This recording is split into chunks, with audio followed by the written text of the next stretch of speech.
안녕하십니까. 탑그레이드 이승표입니다. 자, 이 시간에는 여러분과 함께 일반 물리학을 어떻게 공부하는 것이 좋겠느냐 하는 그런 얘기를 나누고자 합니다. 그래서 이제 내용은 이렇게 6가지를 준비했습니다. 차례대로 하나씩 보도록 하겠습니다. 자, 첫 번째는 이제 도대체 일반 물리학이라는 과목이 무엇을 공부하는 과목이냐라고 했을 때 그 일반 물리학에서 배우는 내용을 들여다보면은 그 물리에서 다루는 모든 내용이 다 일반 물리에 사실은 다 언급되어 있다. 그렇게 봐도 됩니다. 그래서 이제 일반 물리학은 크게 역학, 열물리, 전자기학, 그다음에 광학, 현대물리. 그래서 크게 나누면 묶으면은 5개 과목 정도로 나눌 수가 있는데요. 요 각각이 그 전공에 들어가는 겁니다. 그러니까 대학교 2학년, 3학년 들어갔을 때 각각에 대해서는 전공 과목으로 다 포함이 되는, 다 분리돼서 더 깊이 들어가게 되고요. 그리고 이제 공과대 계열에서도 각 과목에 대한 세부적인 내용을 전공으로 공부를 하게 됩니다. 자, 그래서 이제 그 안에 들어가 있는 내용들이 뭐냐면, 역학은 이제 여러분이 많이 들어서 알고 있는 힘이 있죠. 힘하고 관련된 물리 현상들인데, 운동, 물체가 움직인다, 운동에 대한 기술, 그 다음에 그 운동이 왜 일어나느냐, 어떻게 변하느냐 하는 것에 대한 그 힘하고 관련된 힘과 운동, 그러니까 운동의 법칙이죠. 여러분이 익숙하게 듣고서 알고 있는 뉴턴의 운동 법칙, 1, 2, 3 법칙, 그 내용들이 포함이 되고요. 그 다음에 이제 그 일과 에너지라는 것을, 그러니까 힘이라는 것은 벡터라는 물리량이고 일과 에너지는 스칼라가 되는데, 벡터로 기술이 되는 그 물리 현상을 스칼라로 바꿔서 표현해보자 하는 것들이 있습니다. 그래서 일과 에너지, 스칼라로 기술이 되는 것들이 있는 거고요. 그 다음에 이제 요거는 일반적인 그 얘기가 되겠고, 여기서 이제 세부적으로 특별한 운동의 예로 진동을 포함을 하고요. 물론 이제 이 운동 안에 원운동이다, 뭐 등가속도 운동이다, 그런 것들은 다 포함이 되어 있습니다. 그 다음에 파동 현상을 포함을 할 수가 있어요. 자, 그래서 이런 것들이 다 역학의 범전에 들어가는데, 이 역학은 또 그 다루는 대상을 기준으로 놓고 봤을 때는 우리가 이제 이 주변에서 움직이는 모든 물체는 크기가 있고 무수히 많은 입자들, 알갱이들로 구성이 되어 있지만은 그 크기가 있는 물체를 하나의 입자처럼 보자. 왜냐하면 크기가 있는 걸 처음부터 다루려면 굉장히 복잡하기 때문에 수학적으로 간단하게 표시할 수 있는 입자로 보자 해서 입자의 운동으로 여기서부터 여기까지 내용이 다 그 입자의 운동으로 우리가 표시할 수 있어요. 진동도 입자의 운동으로 표시할 수가 있어요. 근데 실제로는 입자 하나가 아니라 알갱이 하나, 크기를 무시할 수 있고 질량만 있는 그런 알갱이 하나가 아니고 다 크기가 있는 거죠. 그래서 그러한 입자들이 모여서 덩어리를 이룬다 했을 때 그런 입자 덩어리, 입자계의 일반적인 얘기가 포함이 되고요.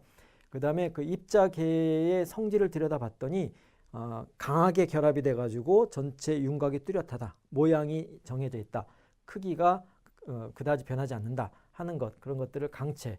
그래서 이것도 사실은 가장 이상적인 강체로는 절대 찌그러지지 않는 그런 구조를 갖는 건데, 실제로는 다 찌그러짐이 있어요. 그래서 근사적으로 강체에 대응하는 것으로 모형화해서 강체에 대한 얘기를 하는 거고요. 그 다음에 이제 아예 모양이 없어서 흘러버린다, 액체나 기체가 있는 거죠. 그런 유체에 대한 것들을 또 구분해서 얘기를 합니다.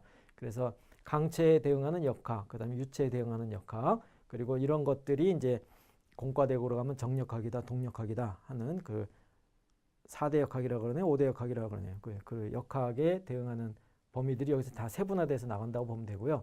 그 다음에 이제 열물리, 열현상, 그 열역학 법칙 있죠.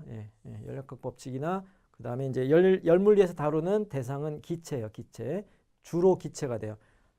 기체만 다루는 건 아니고 모든 대상은, 모든 물질을 다 다루긴 하는데 기체만 간신히 수학적으로 기술이 돼요. 그렇기 때문에 그 중에서도 이제 이상 기체에 관한 얘기를 위주로 하고, 그 외의 경우에 열역학이 굉장히 복잡해지기 때문에 이상 기체에 대한 얘기, 그리고 이제 보편적인 열역학 법칙, 그리고 여기 통계역학이 열물리랑 이제 연결이 되는데, 통계역학은 또 수학이 많이 어렵기 때문에 이건 소개하는 정도로 언급이 됩니다. 그 다음에 이제 또 전자기학이죠. 지금은 전기 시대가 지나가고 이제 전자의 시대가 되는데, 모든 물질 문명이 이런 전자하고 양자역학이 이제 태동하고 있는 그런 상황인데, 그렇기 때문에 여러분이 사용하고 있는 뭐 스마트폰이다, TV다 그런 모든 것들이 다 전자기학의 그 원리 하에 작동하는 것이 됩니다.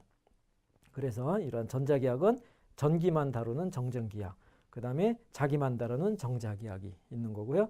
그 다음에 전기가 흐른다, 전하가 움직인다 해서 전류, 그리고 그 흐름을 잘 조절하자 해서 회로, 이런 것들이 이제 내용이 포함이 됩니다.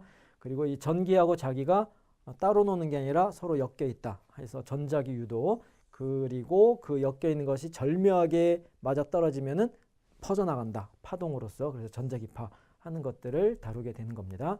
그리고 이 전자기파가 빛인데, 그 전자기파가 빛이라는 것, 빛이 전자기파다라는 것을 알게 된 건 그렇게 오래되지 않았죠. 그래서 그 더 오랜 시절에는 빛 자체를 놓고 이제 연구를 많이 해서 기하광학, 그죠? 빛이 와서 부딪히고 반사하고 굴절하고 하는 것, 렌즈 얘기, 안경 얘기, 렌즈 또는 뭐 거울, 그런 얘기들이 나오는 거고요.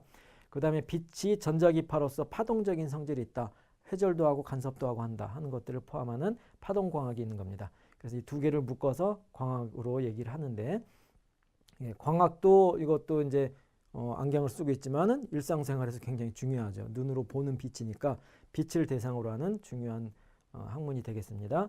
그 다음에 이제 현대물리죠. 현대물리, 상대성 이론이나 물질파, 이중성, 그 다음에 양자역학. 이제 에너지가 양자화되어 있다. 원자 안에 들어있는 전자가 연속적으로 움직이지 않고 딱딱딱 띄엄띄엄 떨어진 에너지 준위에서만 움직일 수 있다 하는 것. 그래서 이제 원자의 구조가 어떻게 되느냐, 그리고 원자들이 모여서 이루는 고체는 어떻게 되느냐 하는 거죠. 이제 고체 물리가 이제 여기서 반도체에 대한 성질을 잘 알아가지고 그걸 적용한 것이 그것하고 전자기학의 기본적인 내용들, 그게 접목이 된 것이 반도체, 그죠? 예, 그렇게 되는 겁니다. 그 다음에 이제 작은 세기로 들어가면 원자를 더 쪼개보니까 핵이 나오더라. 핵물리, 핵에너지, 그죠? 그리고 핵을 더 쪼개봤더니 더 작은 알갱이들로 쪼갤 수 있더라. 그래서 입자물리 해주면 이제 우주에 대한 얘기가 나오게 되는 겁니다. 그래서 굉장히 광범위한 영역을 일반 물리에서 다 다루고 있다, 그렇게 이해하면 되고요. 그것이 이 책 하나에 다 집어넣으려면 얼마나 힘들겠어요. 그래서 사실은 깊이 들어가면 굉장히 어렵게 되는 거고요. 근데 이제 어느 정도 범위를 정하고 여기까지만 하자라고 했을 때는 다 필요한 내용들이 되는 겁니다. 그래서 일반 물리를 잘 해두면, 적어도 이공계 계열의 학생들이라면 일반 물리를 잘 해두면 어떠한 전공으로 들어가더라도 여기서 한 번씩은 다 배웠어. 그러니까 한 번 들어는 봤어. 그래서 좀 더 쉽게 접근할 수 있는 그런 그 지식의 토대를 구축하는 데 아주 중요한 과목이 일반 물리학이 된다, 그렇게 이해하면 되겠습니다. 어려워도 해야 되는 거예요. 현대를 살아가는 대학생들은 특히 이공계에서는 꼭 열심히 공부해둬야 될 필요가 있는 과목이다, 그렇게 이해하면 되겠습니다.